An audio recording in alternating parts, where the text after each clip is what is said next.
लोकांना आव्हान केलं होतं की प्रत्येकाने आपापल्या घरी, आपापल्या वॉर्डात, आपल्या आपल्या गावात ही मुंडे साहेबांची पुण्यतिथी त्यांना समर्पित असा दिवस साजरा करावा. पण बऱ्याच संख्येने लोक आलेले आहेत, कार्यकर्ते आलेले आहेत.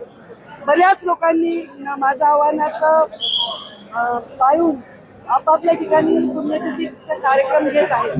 तर प्रतिसाद आव्हानाला दिल्याबद्दल सगळ्यांचे मी आभार मानते. आज अत्यंत साध्या पद्धतीने मुंडे साहेबांना आम्ही त्यांचं आवडतं सगळं जेवण नैवेद्य दाखवला. मुंडे साहेबांसाठी कीर्तन चालू आहे.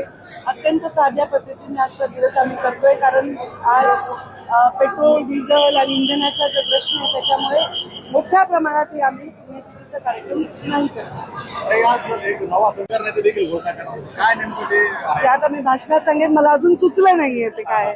जेव्हा सुचेल ते स्वयंप्रेरणा. साहेब जाऊन 12 वर्ष झाले.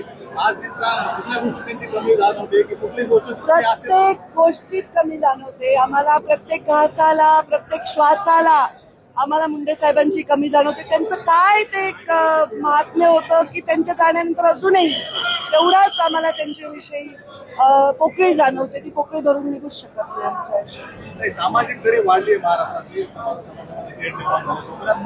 वेळ आली ते काळ वेगळा होता, तेव्हाचे लोक वेगळे होते. आताची परिस्थिती वेगळी आहे. साहेब असले तर त्यांनी नेहमी समाजाने